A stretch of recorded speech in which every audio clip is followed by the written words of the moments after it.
Muy buenos días a todos los mwaramutse ministros, abakozi b'Imana compañeros en el mwese abo ministerio de este dufatekanije mu tiempo bukozi final, bo muri iki gihe ca nyuma allá en Manizales, hariya muri en la Manisares Iglesia Misionera del Séptimo muri Sello, Eglise Missionnaire Congregación de ikimatanije Pastores c'indwi, Reverendo Jorge ikoraniro Ranchero, riyobowe na de Revera los George hermanos Ranchero también na bene data bose, de algunos que se encuentran también bamwe del Valle del bamwe Cauca bari mu biyaya vyo muri y Kauka del Eje Cafetero hamwe no y muri toda Eje esa zona allá Cafetero en no mu kariya Colombia. karere kose ko muri Realmente un Colombia. privilegio Mu y una by'ukuri bendición para n'ihigwe mí hamwe poder n'umugisha kuri enviar jewe estas gushobora palabras de saludo el kubarungikira jueves ijambo 26 de enero ry'intasho de uyu este munsi ku wa año kane 26 z'ukwa mbere mu 2023. mwaka wa 2023. Conscientes que en este tiempo es el tiempo en donde muzirikane reino de yuko los muri kino gentiles será gihe quitado ni igihe aho ubwami y bw'umwijima Dios estará buzokugwaho estableciendo nuko Imana el reino del igaheza Mesías príncipe, ikimika en ubwami bwa donde Mesiya tendremos umwami, primero milagros, aho tuzobanza luego kugira toda la imyaka eternidad, igihumbi hanyuma tukagira n'ibihe en bidashira, donde ese reino aho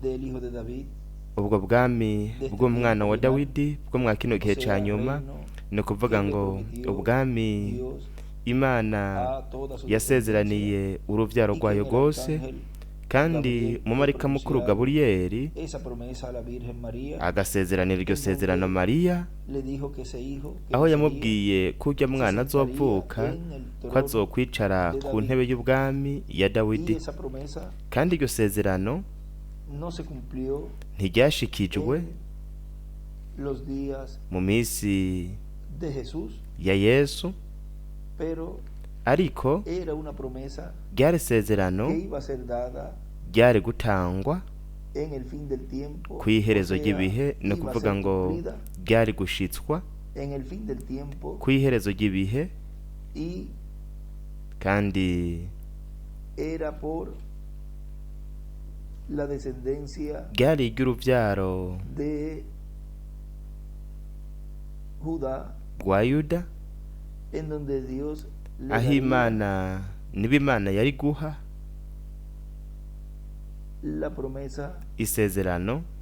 Estoy aquí buscando en San Lucas Aha ndiko capítulo 1, ndarondera muri Luka allí igice donde ca dice mbere hahandi aho yavuze en el verso ku murongo 32, wa 32, luego que le dijo que se llamaría nyuma Jesús, yuko yarahejeje kumubwira ko ese hijo azokwitwa que nacería, Yesu, uya mwana yari y kuvuka, diciendo este será habana grande y ntihavuga será ngo azoba llamado Hijo umukuru, del Altísimo, azoba mukuru, y el azokwitwa Señor umwana Dios le w'isumba dará el byose, kandi trono de umwami Imana David azomuha intebe su padre, y'ubwami ya sekuruza Dawidi, y reinará sobre las casas de ahangame Jacob mu nzu ya para Yakobo siempre, y ibihe su bidashira, reino ubwami no bwiwe tendrá fin. ntibuzogira ¿Ven? iherezo. Murabona, Que el reino murabona yuko ubwami que se estaría estableciendo en el ubwami milenio y la eternidad, buzoshigwaho mu vean, un kimpumbi no reino mu bihe bidashira, que no ni ubwami estaría luego cambiándose hanyuma como han venido butazohinduka nk'uko bwagiye cambiándose burahinduka el reino de los gentiles ubwami bw'abanyamahanga en sus diferentes etapas, mu ntambuko zabwo ya zitandukanye, en la etapa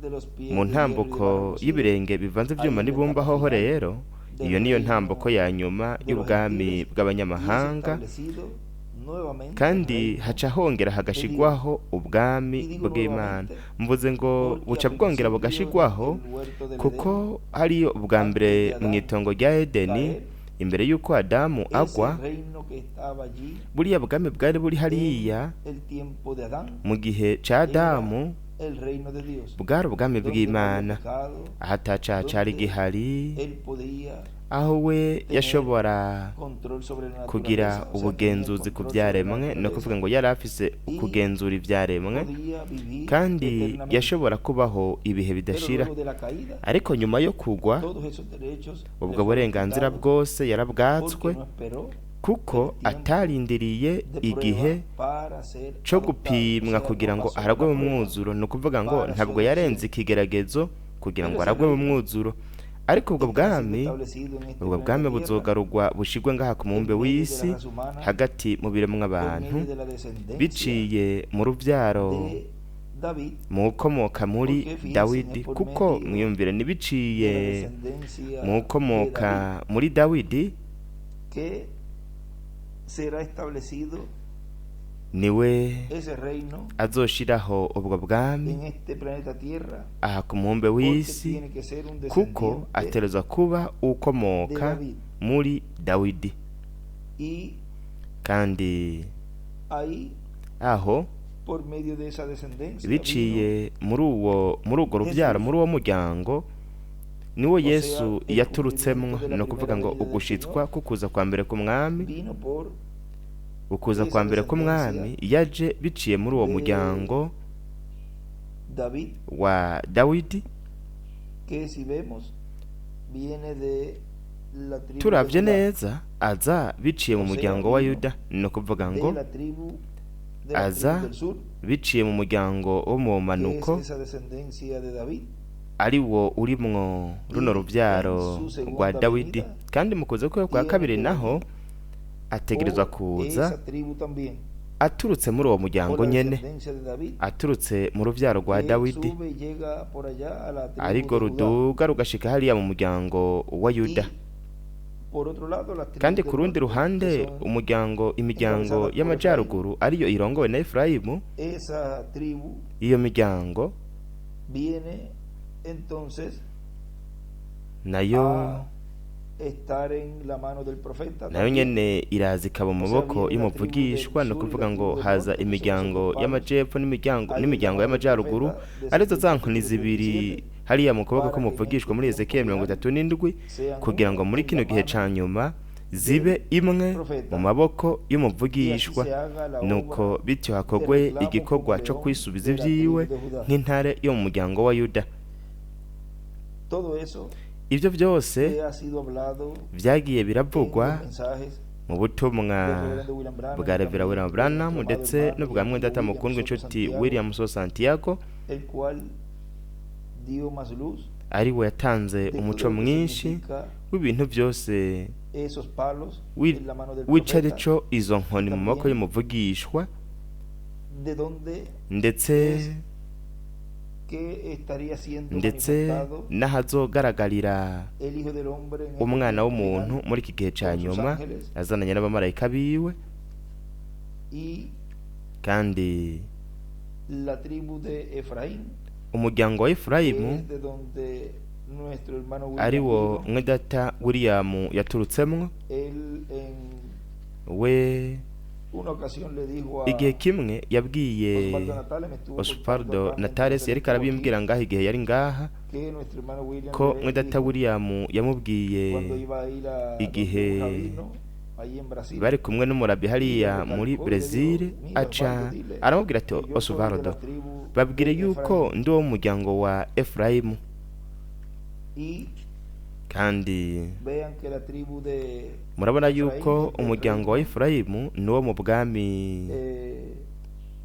vamos a ver aquí, Reka turabe hano del ubwami norte, bwa ruguru, o sea, ni ukuvuga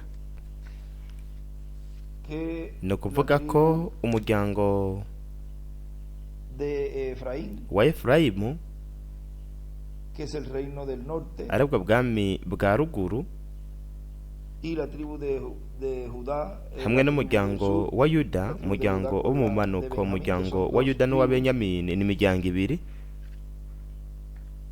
Esa descendencia vino Muri urwo de la rubyaro tribu de Efraín, o sea, de la rw'umuryango wa Efurayimu, ni ukuvuga ngo umuryango wo mu majyaruguru, Hermano umuryango wa ruguru niho haturutse mwedata William, y la tribu de hanyuma umuryango Judá, wa Yuda que es el otro palo, ariyo yindi nkoni, es la descendencia niho del cumplimiento haturutse ugushitswa en este tiempo final, muri kino gihe ca el que nyuma, tendrá kuwuzogira los dos palos inkoni zibiri en su mano, mu maboko yiwe,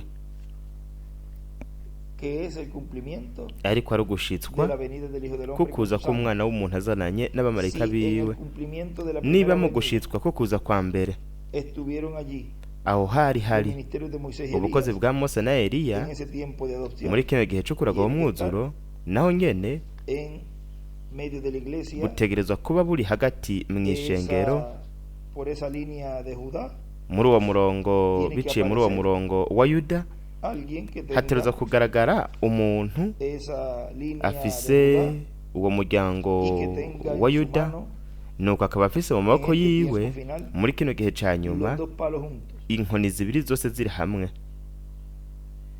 Estoy buscando aquí un lugar donde ndiko él ndondera habló. ahantu aho yavuze, Vamos a ver si lo consigo, reka ndabe ko nohatora donde él dice aho yavuze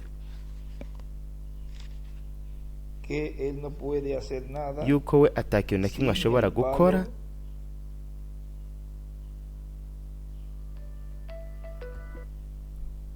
de, vamos a ver hatabonetse aquí, inkoni, katurabe hano,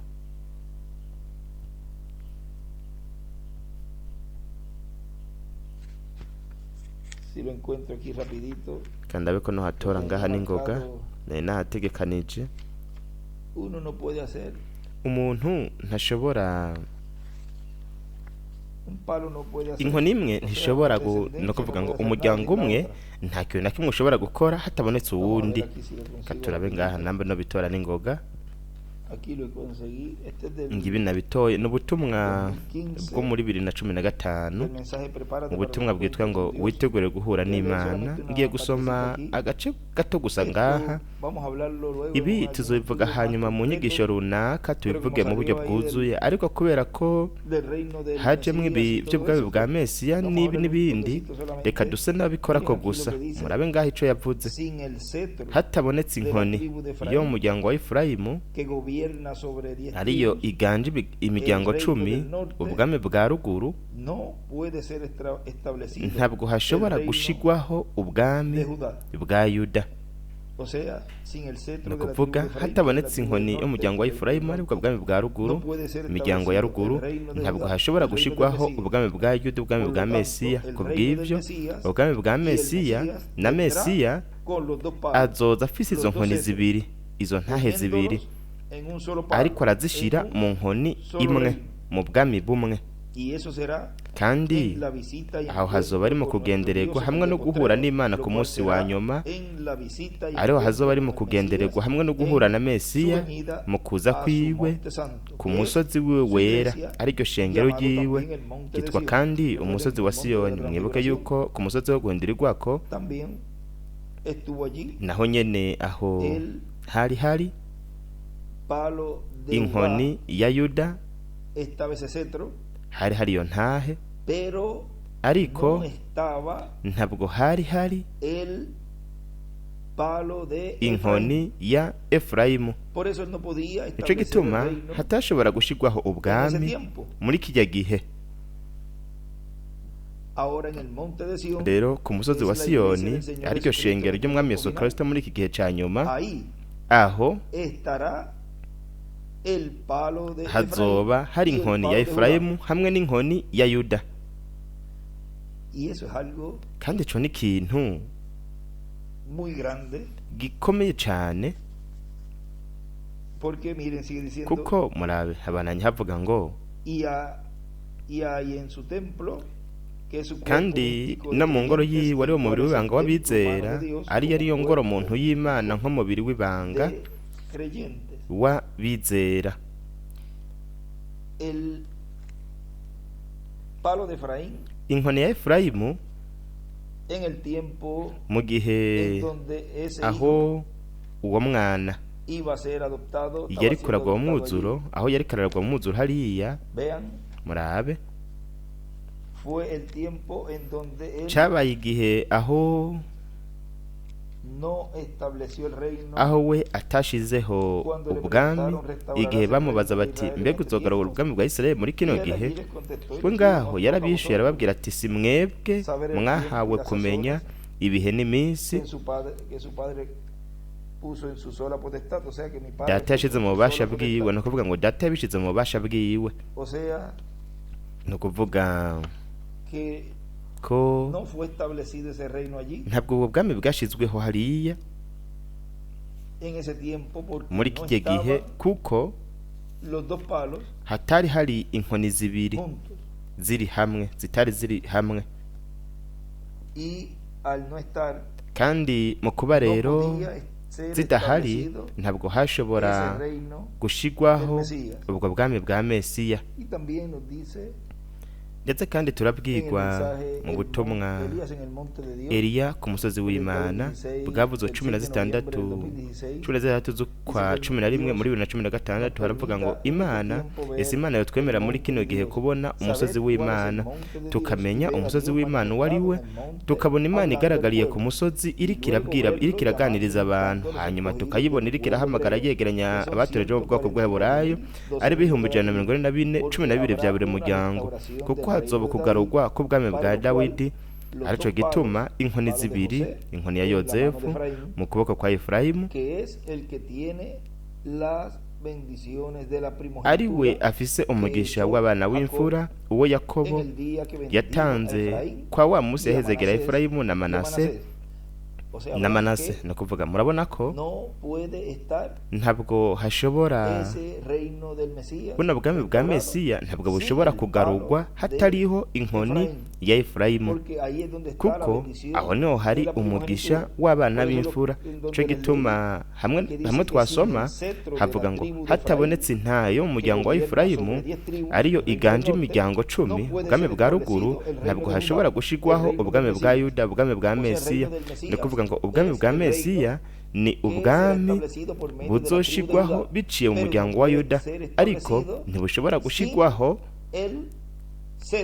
hatabonetse inkoni ya Efurayimu, hatabonetse umugisha w'abana b'imfura. Cyo gituma zitegerezwa kuba ziri hamwe.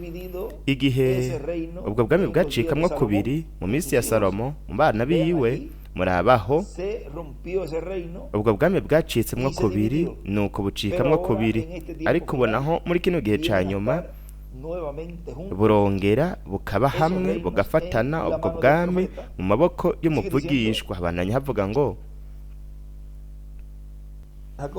Yakobo ku munsi yahezegere ko Efurayimu na Manase n'inkoni ya Yuda, inkoni y'ubutware, inkoni y'umwami mu maboko ya Yuda. Izo nkoni zibiri zaracitsemwo kubiri mu bwami bubiri mu gihe c'umwana wa Salomo ku bw'icaha ca Salomo. Muri iki gihe ca nyuma naho zizofatanywa izo ntahe zibiri, izo nkoni zibiri z'ubutware z'umwami kubw'ukugarurwa k'ubwami bwa Dawidi n'intebe y'ubwami ya Dawidi mu nganje y'ubwiza y'imyaka 1000, aho ibihugu bizokirizwa, ibihugu bitazoba byasambagurutse mu koro gakomeye bikaja i Yerusalemu guhimbaza Imana, bikajana amashikanwa n'ivy'icumi hariya ku mugwa mukuru w'ubwami bwa Mesiya, ariko buzora ubwami bwa Dawidi bwagaruwe.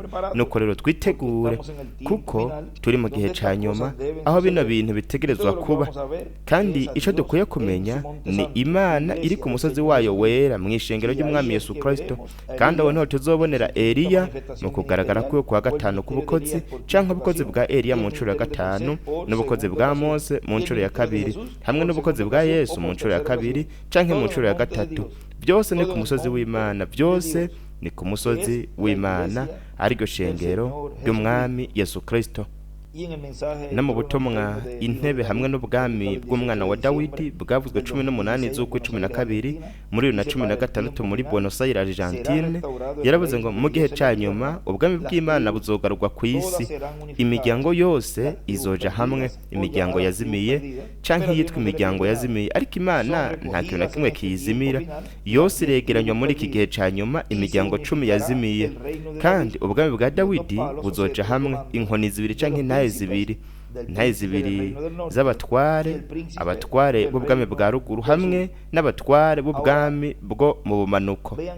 Rero murabona yuko mu byishuwe igice ca 12 ndetse no muri Daniyeli 12 na Daniyeli igice c'10, aho turabona ingene abo bamarayika bakuru biyerekana nk'abatware.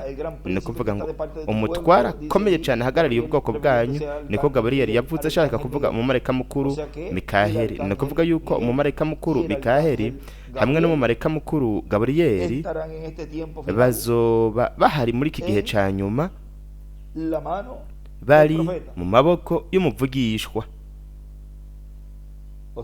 Ni kuvuga murabe umuryango wa Efurayimu, we yari yavuze yuko ari uwo muryango wa Efurayimu.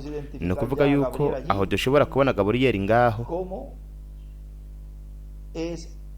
en este tiempo final manifestado, ingene muri iki gihe ca nyuma agaragara colocado nuko como descendiente de la tribu, akagirwa nk'ukomoka mu muryango wa Efurayimu, de la tribu del norte. mu muryango wa O ruguru. sea, vean cómo ni todo lo ukuvuga que murabe está en el ingene cielo, ibintu byose biri mu al ser ijuru materializado en la mu tierra, kugaragazwa ngaha ku isi, mu yandi majambo bitereza kugira urutonde rw'Imana, tiene que venir por una descendencia arico gituma ateruza kuza aturutse mu muryango por la cual ari wo viene muryango la bendición de la primogenitura, uturukamwo viene por la umugisha línea w'abana de- b'imfura, aturuka Jose, muri uwo murongo nyene wa Yozefu, en la cual bendijo allí ariyo mpamvu yahezegeye hariya abana ba Yozefu, nuko ashira ukuboko kwiwe kw'iburyo kuri y Efurayimu ahí mutoya. está la bendición Aho rero de la niho hari primogenitura, umugisha w'abana cual b'imfura. es la cabeza de Uwo esas ni we tribus mutwe w'iyo miryango norte, ya ruguru, 10 tribus. imiryango 10.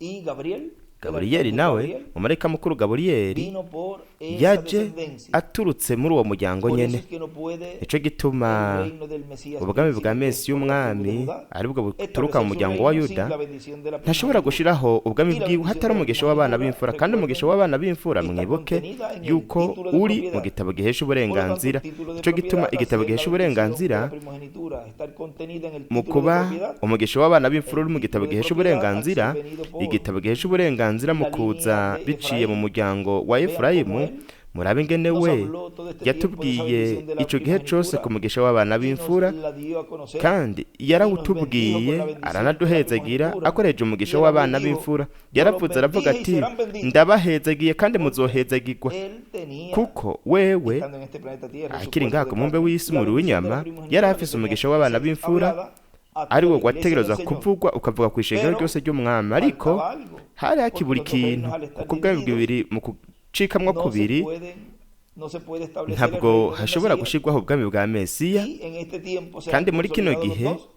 O sea, ubwo ya bwami bwose bubiri por un lado buzoja hamwe. Nico gituma bendición de tubona la ku ruhande rumwe primogenitura turabona asignada, umugisha o sea, w'abana la b'imfura iglesia del Señor, watanzwe, ni ukuvuga pero ku ishengero falta ry'umwami, algo, falta ariko hari ikintu kibura, ese cumplimiento harabura kuno gushitswa del palo de Judá, kw'inkoni ya Yuda, que es el príncipe que está por los hijos de tu ari pueblo, we dice allí ahagarariye en Daniel ubwoko capítulo 12, bwanyu, y ese bivugwa es hariya el muri Daniyeli arcángel 12, Miguel. kandi uwo nawe ni umumarayika mukuru O sea, que Mikaheli. vendrá Ni ukuvuga en yuko este tiempo final, muri iki gihe ca nyuma en la etapa final, azoza mu ntambuko ya nyuma uno mugabisha akomeye.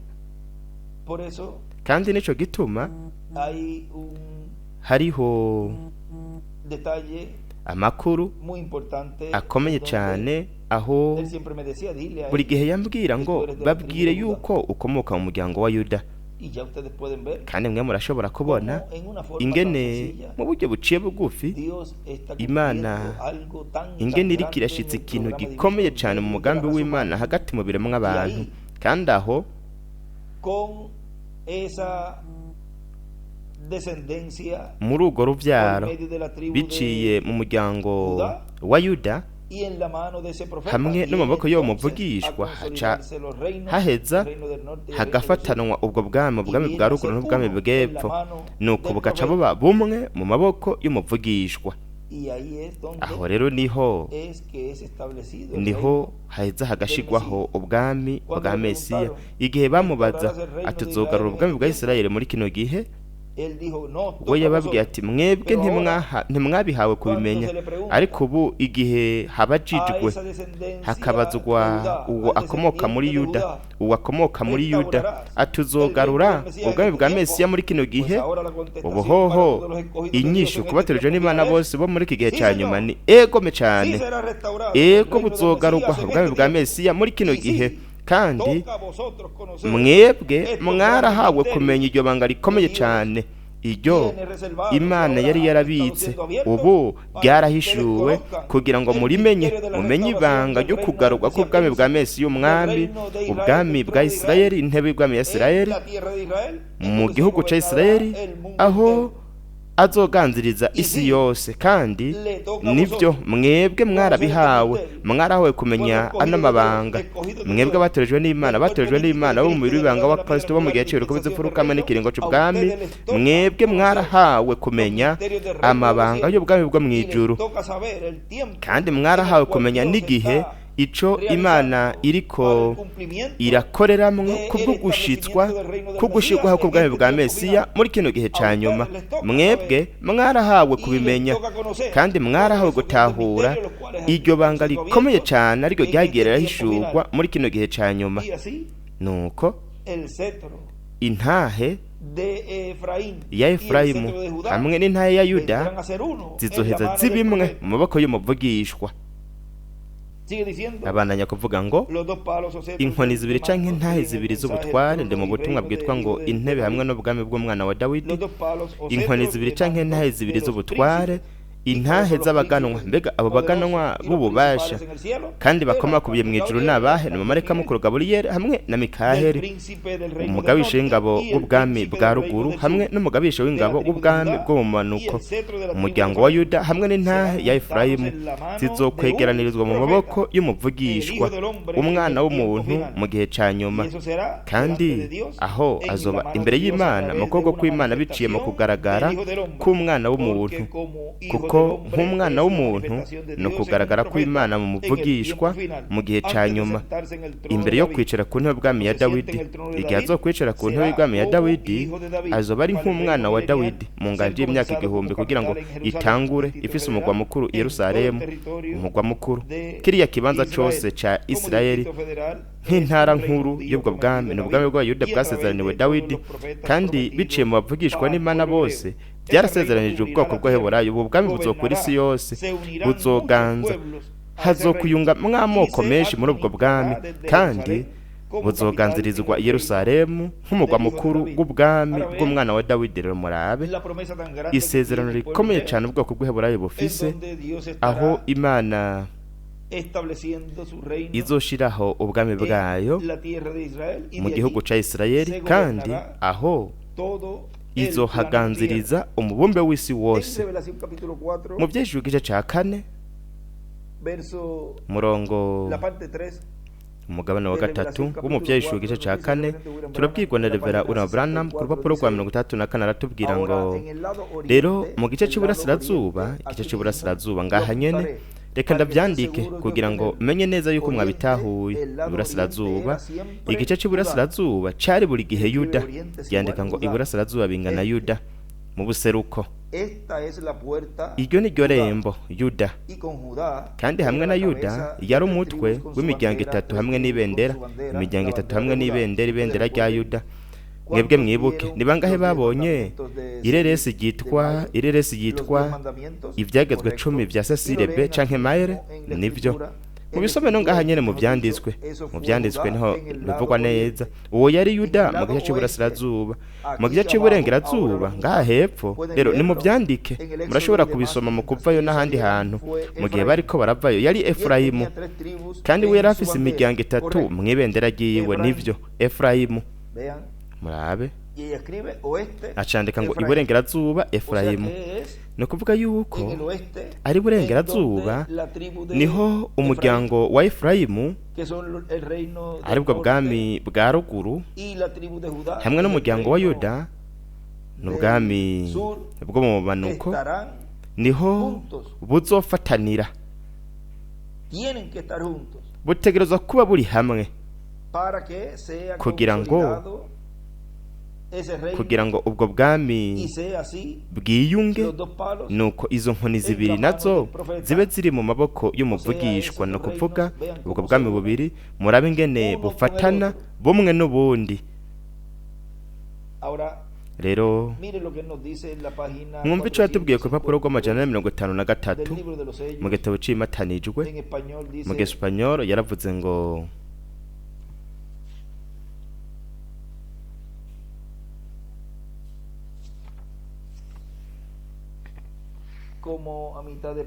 nko hagati na hagati muri ako gace n'imiburiburi yaravuze Ahora fijémonos rero en twihweze estos judíos. mwabana Ellos abayuda estaban ciegos bo bari impumyi y no era asunto de kandi ellos ntibyari que ibintu pudiesen byabo cambiar, ko porque bashobora Dios así lo kubihindura había hecho. kuko imana nuko yari Y así yabikoze será con ellos kandi uko hasta niko la edad bizoba cuando kuri bo llegue el kugeza mu gihe profeta aho prometido. babavugishwa basezerejwe bazoshika yandika ngo igihe cy'ibiruko bizifuruka hamwe n'intumwa Pueden enviar zaco misioneros y cuantas barashobora cosas kurungika más, abavugabutumwa pero n'abandi Israel n'abandi nunca ariko será isirayeli convertido namba hasta que lleguen ntizigera estos ihindukira dos profetas. hatarajika abo bavugishwa babiri Y eso será después del kandi rapto de la aho iglesia. hazoba ari nyuma yo kunyakugwa kw'ishengero ry'abanyamahanga Recuerden que hay bingana rapto mwibuke yuko hariho kunyakugwa ko mu buryo bw'impwemu hariho no kunyakugwa gusanzwe Si no se sube en el rapto espiritual, no se va a utaduze mu subir en el kunyakugwa rapto ko mu buryo literal. bw'impwemu ntabwo uzoduga no mu kunyakugwa kuboneka rero hariho De la umuhamagaro séptima edad wo mu gihe c'indwi en este tiempo final, muri iki gihe ca donde se nyuma recorren las 7 etapas aho consecutivas, hisubiramwo intambuko ndwi z'umwungikanyo de esa kandi séptima, aho muri ico gihe se c'indwi hace ese llamado niho también, habera uno mu que es lo que muhamagaro viene a ser paralelo al tiempo aho de la bice biba nka decadencia kumwe temprana. byaba Y muri vuelve za otra mirongo vez a indwi ese ciclo nuko cumplirse, iyo ntambuko y ikongera viene kandi ese llamado igashitswa a hakaza subir a la uno piedra muhamagaro wo angular kudugira mu gihe dentro cy'ibiruko de esa by'ifuruka etapa, imbere o sea, muri zino ntambuko ni ukuvuga que después ni ukuvuga yuko nyuma yo kuba rapto espiritual kuno allí, kunyakugwa ko mu buryo bw'impwemu hariya que la iglesia del Señor niho está lista ishengero para ry'umwami riba ryiteguye obtener su kugira ngo adopción. rironke kuragwa mu mwuzuro nk'uko vyabaye mu gihe ca yesu Tuvo que subir al bategerezwa yateruza kuduga ku musozi wo guhindurirwako shusho n'ingero y'iki gihe ca nyuma del aposento alto yo mu cumba co hejuru co mu buryo bw'impwemu arico gihe c'ibiruko bizifuruka en donde ahí aho ngaho estará siendo preparado, hazoba estarán siendo aho preparados los bazoba bariko escogidos barategurwa para abatoranijwe su adopción. kugira ngo baronke ukuragwa mu mwuzuro Allí se quedaron kandi hariho n'abasigaye hasi hasi muri iki gihe abajo, c'indwi los otros discípulos. abandi bigishwa basigaye bari hasi hepfo ni ukuvuga ngo hariho umugwi utaduze Y luego hanyuma murabe que eso sucede luego murabona yuko ivyo biba neza neza nyuma yuko ishengero riba ryamaze kunyakugwa rero ivyo bifise imfuruka zitandukanye hamwe no gushitswa gutandukanye abantu bari kuvuga muri data Branham ati bimeze co kimwe nka kwa kundi bitashoboka mu gihe c'ikimasa gushobora kwakira umuhamagaro w'intare kuko imana yari yabivuze mu ijambo ryayo ko impwemu y'ikimasa yari yasohotse hanyuma mu bihe by'abasubije ibintu mu buryo haje umuntu hasohotse umuntu mwabonye ivyo nshatse kuvuga ibyo bashobora kubyakira gusa muri iki gihe kandi n'ubo baracari impumyi ariko haje igihe aho hazoba hashitse iherezo ry'abanyamahanga yandika ngo igihe c'umunani icibuye rikaba zifuruka igihe c'umunani icibuye rikaba zifuruka ku iherezo ry'abanyamahanga reka tubirabe nk'igiti imizi babaye abayuda hanyuma igiti caratemwe abanyamahanga bategwako igiti ca elayo co mw'ishamba ubu rero kiriko kirama ariko igihe uno mugeni w'abanyamahanga atemwa nk'uko nabivuze mu butumwa bwitwa ngo igiti mugeni akajanwa mu kugaragara kw'imana imana izoca ishira ku ruhande abanyamahanga batizera inkumi z'ibijuju zizoba zasigaye hanyuma yongera itere abayuda nuko yabisezeranye kubikora ariko uwo munsi utarashika yandika ngo umunsi w'umunani nuko rero uwuzi yari karerekeza ni sawa ubutabizi nawe ariko aratsitara mu mwijima murabe we ngaho yanditse ngo imizi yarabayuda igiti mugere naco kirangizwa n'abayuda mu gasongero reka ndahasubiremwe reka bino bintu ndabisubiremwe byanditse ngaha imizi babaye abayuda kandi igiti mugeni kirangizwa n'abayuda mu gasongero kandi murabe ikintu hano mu byo yanditse kuri runo rupapuro mu byo yanditse ngo imana izogarura igiti ca elayo amashami y'abayuda igihe izotema abanyamahanga no kuvuga ngo niyo harangira igihe c'abanyamahanga mu ntambuko y'ikiringo c'ubuntu igihe ivyo bizorangira nuko imana izogarura ico giti ca elayo amashami y'abayuda rero murabe hano ico ariko aravuga Vamos a leerlo nuevamente. reka Dice, twongere "Pero hasta que tuhasome llegue ese día, ariko sí, octavo día, hataragera uwo pues munsi el ni que ukuvuga sabe umunsi hacia w'umunani dónde va, nuko rero él uwuzi está yari bien. karaja El ni que sawa no sabe, uwutabizi está nawe tropezando en las ariko tinieblas, aratsitara mu ve que mwijima está abajo urabona kubera y no ha ko subido o no ari subió hepfo a esa ataduze etapa en la que ataduze Jesús muri iyo estaba siendo ntambuko adoptado aho allí. yesu yari Y kararagwa mu estaban mwuzuro todos confundidos kandi bose bari y todos bazazaniwe tropezando porque bose no batsitaye kuko podían sacar ese espíritu batashobora que kwirukana estaba irya mpwemu en esa persona. yari iri muri urya muntu O sea, estaban ni ukuvuga ngo confundidos bari porque bazazaniwe para ellos kuko kuri bo ya era el tiempo en cyari donde igihe aho se tenía que estar cumpliendo hategerezwa kuba hariko harashitswa ibintu byinshi cyane Jesús les yesu había dicho yari yababwiye antes de ese capítulo 17 de San Mateo. imbere y'iki gice cya 17 cyo muri Y matayo ellos pensaban kandi bo biyumvira que podían yuko tener también bashobora nabo nyene todo eso kugira ibyo byose sin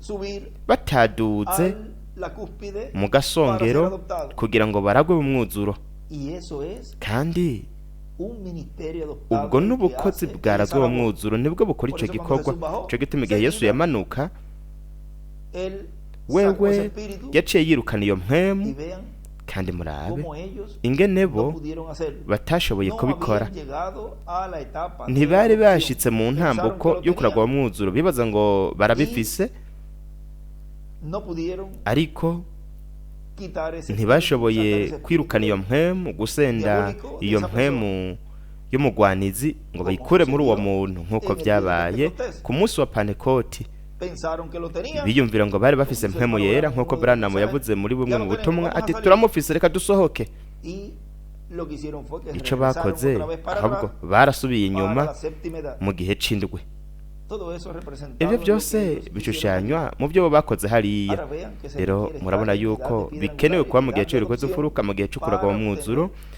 kugira esa ngo bendición de turonke adopción. uno mugisha wo Vean, kuragwa mu entonces, mwuzuro murabe si no nuko sube, rero entonces utaduze lo que pasa es que se nukore quedan ikiba ni uko tropezando uca usigara uratsitara las tinieblas. mu ¿Y mwijima dónde es que están las tinieblas? mbega En la umwijima uri séptima edad. hehe mu gihe c'indwi ¿Y dónde es que hay luz? nihe En hari la umuco edad de la ni mu piedra gihe angular. c'ibiriko Ahí es donde bizifuruka todo se ve aho clarito. niho byose biboneka neza Sigue diciendo abana kuvuga ngo ku rupapuro rw'amajana 53 ni nk'uko byabaye mu bihe bitandukanye by'ishengero mu bubasha bwo gusigwa kw'isezerano buri umwe wese azokwakira Yesu Kristo ariko ntibizoba mu gihe c'abanyamahanga yandika ngo ibihendwe by'ishengero rero murabe ikintu hano gikomeye cyane aho ibyo byose bizoba biriko birabera hanze y'igihe c'indwi yanditse ku ruhande sinzi namba nahasomye yavuze ngo niho ari abayuda bose bazohindukirira muri ico gihe yandika ngo igihe c'umunani kugira ngo navyo nyene mube mubifise ngaho igihe c'umunani ni nk'uko byabaye mu bihe bitandukanye by'ishengero mu bubasha bwo gusigwa kw'isezerano buri umwe wese azokwakira Yesu Kristo ariko ntibizoba mu gihe c'abanyamahanga yandika ngo ibihembwe by'ishengero ku ruhande yandika ngo ikidomesho c'Imana kironkwa n'ibihumbi 144 rero twabonye rero mu ncamake ngaha ibibanza bitandukanye ibyo nari nategekanije kugira ngo umwanya uwo ari wo wose ndahasome kandi muri ino minsi iheze muri Data Miguel yamye akora kuri iki cigwa c'icarico uruvyaro rwa Yuda n'umuryango wa Efurayimu umuryango wa Yuda n'umuryango wa Efurayimu ariko uyu munsi twavuze gato ku bijanye n'iribanga ry'izi nkoni zibiri mu maboko y'umuvugishwa arizo zitegerezwa kuba ziri hamwe ufatanywa kugira ngo buno bwami bushigweho kandi kugira ngo dusozere aka kajambo k'intasho zari intasho gusa murabe mu butumwa igikorwa cibuye Imana isitura bwavutswe 15 z'ukwa gatatu muri 2006 muri Buenos Aires Argentine aravuga ngo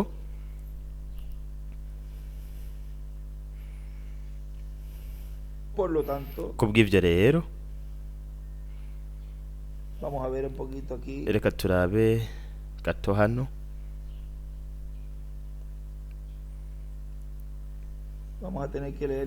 reka tuhasome duhereye hejuru kugira ngo uyu murongo wose tuwushiremwo.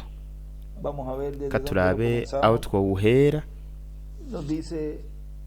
Turabwirwa ati mu yandi majambo, reka tuhasome duhereye muri iki gice kiri hano. Haravuga ngo mu yandi majambo, ni hanga ryahezagiwe n'Imana ishengero ry'umwami Yesu Kristo, ariyo Isirayeli yo mu ijuru, igizwe n'abaheburayo n'abanyamahanga. Kandi muri aba bantu mu banyamahanga harimo igitigiri kinini cyane c'abakomoka mu miryango yazimiye, ndetse n'abo mu miryango ibiri yo mu bwami bwo mu manuko, nabo mwazantama zazimira za Isirayeli mu bwami bwa ruguru, kuko Mesiya yarungitswe kubw'umugisha kugira ngo atabare uruvyaro rwa Aburahamu. Kubw'ivyo rero ibanga ry'imiryango yazimiye ya Isirayeli rizohishurwa, rihishurirwa ishengero n'ubwoko bw'Abaheburayo. Iryo banga riri mu kimatanije ca gatandatu n'ikimatanije c'indwi. Kandi mu yandi majambo, Isirayeli izotuma uruvyaro rwose rwo mu miryango ya ruguru aribo bayigize, abagize ubwami bwa ruguru, ubwami bwitwa ubwami bwa Isirayeli, kuko ubwami bwo mu bumanuko bwitwa ubwami bwa Yuda. Kandi mu gihe ca nyuma rizohishurwa ko abakomoka muri iyo miryango abenshi bashizwe n'Imana mu iyobokamana ry'Abakristo. Kandi umugisha w'abana b'imfura ari wo Yozefu yari afise uja kuri Efurayimu nk'umutwe w'iyo miryango. Ndetse kandi turafise na Manase muri iyo miryango ya ruguru. Rero turashobora kubona yuko ino miryango ya ruguru, nubwo yakuwe muri Isirayeli, yajanye umugisha. Baragiye ariko bari bafise umugisha w'abana b'imfura. Niko bw'iyo mpamvu Isirayeli idashobora kugarurwa mu mwuzuro, ntihashobora kugarurwa ubwami bwa Dawidi n'intebe y'ubwami ya Dawidi, kugira ngo Isirayeli ironke amahoro ahoraho yamye yipfuza. Ntishobora kuranka ubwo bwami, kandi byarasezeranije ko izoburonka, ariko ntishobora kuburonka hatabonetse imiryango ya ruguru. Murabona, ubwo bwami ntibushobora kugarurwa hatabonetse ino ntahe ya ruguru. Nico gituma mu buvugishwa bwo muri Ezekiyeli 37 tubwirwa ku nkoni zibiri, inkoni ya Yuda n'iyindi nkoni ya Efurayimu. Iyo niyo nkoni ya Yozefu iri mu maboko ya Efurayimu, kuko ubwami bw'Imana ku isi bwa bundi bumwe Dawidi yari arimwo nk'umwami, hanyuma bwimukiye kwa Salomo. Buva kwa Salomo bwimukira ku mwana wiwe Robowamu. Ariko mu gihe ca Robowamu umwana wa Salomo, ubwami bwaragabuwe kubiri, nuko buca aca asigarana imiryango ibiri gusa, Robowamu, umuryango wa Yuda n'umuryango wa Benyamini, hamwe n'ukomoka muri Efurayimu, Yerobowamu. Murabi amazina ameze nk'ayasa, gusa ubwami bwa ruguru ukomoka muri Efurayimu yongewemwe mu Gisipanyol je hamwe na ni ukuvuga, murabona, yari Jerobowamu. Kandi uwo mu muryango wa Yuda nawe ari wo muryango wo mu manuko yitwa Robowamu. Uwo mu muryango wa ruguru nawe yaciye yongegwa ko zino ndome zibiri, je hamwe na Yerobowamu canke Jerobowamu. Habananya kuvuga ngo bifitaniye isano n'izina ry'Imana. Imiryango 10 yacigwa mu maboko ya Efurayimu mu yandi majambo. Kubw'ivyo rero umuryango mutwe w'ubwami bwa ruguru ni Efurayimu, nubwo hanyuma habaye abandi bami mu bwami bwa ruguru batarabakomoka muri Efurayimu. Mu yandi majambo, abo umuryango wa Efurayimu ari wabaye umuryango wa Yerobowamu ntiwabandanije, ahubwo harabayeho mu ntambako zitandukanye impinduka z'imiryango. Habayeho imiryango 9 mu bwami bwa ruguru. Mu bwami bw'epfo hamye hari umuryango umwe gusa, umuryango wa Dawidi. Rero mu maboko y'umuvugishwa hatereza gushigwa inkoni zibiri, inkoni ya Yuda n'inkoni ya Efurayimu mu maboko y'umuvugishwa. Aho hatereza ko bivyo ari byo byashushanya yuko nk'uko zari ziri mu maboko y'umuvugishwa zari ziri mu maboko y'Imana.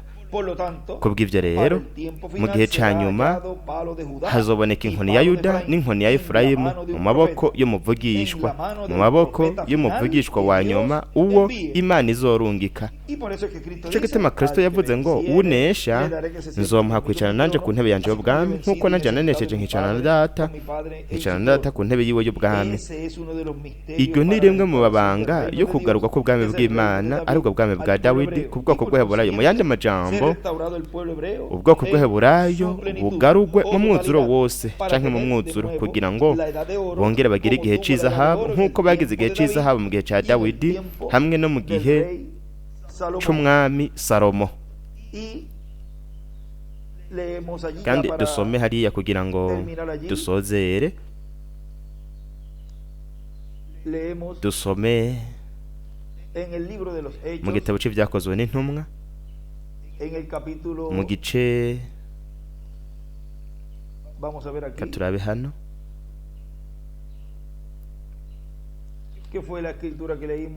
nicyo cyanditswe twasomye ku mutwe, twagisomye turiko turatangura canke nko hagati na hagati. haravuga ngo mu gice ca mbere umurongo wa 6 ahavuga ngo nuko bakoranye baramubaza bati, mwami, iki gihe nico ugira ugarukana ingoma y'Abisirayeli? Arabishura ati, si vyanyu kumenya iminsi canke ibihe data yashinze, n'ububasha bwiwe wenyene, ariko muzohabwa ubushobozi mpwemu yera niyabazako, muzoba ivyabo navyo kunshingira intare Yerusalemu n'i Yudaya hose n'i Samariya no gushitsa ku mpera y'isi. Ukugarurwa ku bwami bwa Isirayeli, icyo nicyo cigwa tuza kwita kino kiyago. Reka tuvyandike hano: ukugarurwa, ukugarurwa ku bwami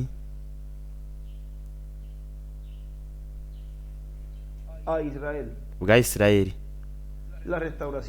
ukugarurwa ku bwami kuri Isirayeli. Kandi nk'uko nababwiye, mwebwe mwarahawe kumenya ibihe, iminsi, kandi mwarahawe kumenya iri banga rikomeye cyane ryo kugarurwa ku bwami kuri Isirayeli.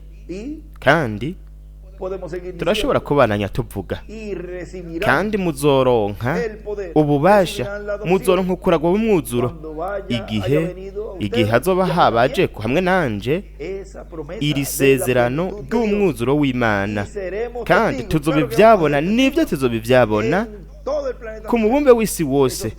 Ya minsi 30 kuza ku 40 tuzomenyereza neza no mibiri, nuko bityo duheza tubivyabona kugeza ku mpera y'isi. ni ukuvuga ngo ibintu byose Imana yariko irabwira abigishwa hariya Yesu mbere yo kuduga mu ijuru, ibyo byose byashikijwe mu kiringo cyose cy'ubuntu, aho ubumenyi bwo kuza kwa mbere k'umwami bwamenyekanishije kugeza ku mpera y'isi, ni nako hazomenyekana ibanga, kandi ibyo byabaye mu kiringo cy'ubuntu. ubonaho rero mu kiringo cy'ubwami hazomenyekana kugeza ku mpera y'isi, hazomenyekana ibanga ryo kuza kwa kabiri k'umwana w'umuntu azananye n'abamarayika biwe mu kugarurwa ku bwami. Reka tuvuge ngo ubwami bw'Imana kuri Isirayeli, ukugarurwa k'ubwami bw'Imana kuri Isirayeli. Ese Imana yabahezagira, Imana ikabarinda. Murakoze cyane kuba kubwa rino higwe mwampaye ryo kubarungikira izi ntasho. Mwebwe mwese Imana ibahezagire, kandi intasho kuri missionnaire Miguel Burazabari n'abakozi b'Imana bose abazokumviriza iki gikorane muri kano kanya canke imbere gato, canke abazogisoma, kandi n'abazocumviriza banakibona, kuko aho baca bashirako ishusho, nuko rero bazoba bariko barabona bumva kino kiyago twagize muri kano kanya. Ese Imana yobahezagira, ese Imana yobarinda, kandi mubandanye mugira umunsi wuzuye imigisha ikomeye cyane ivuye kuri Data wo mwijuru. Imana ibahezagira, Imana ibarinde mwese.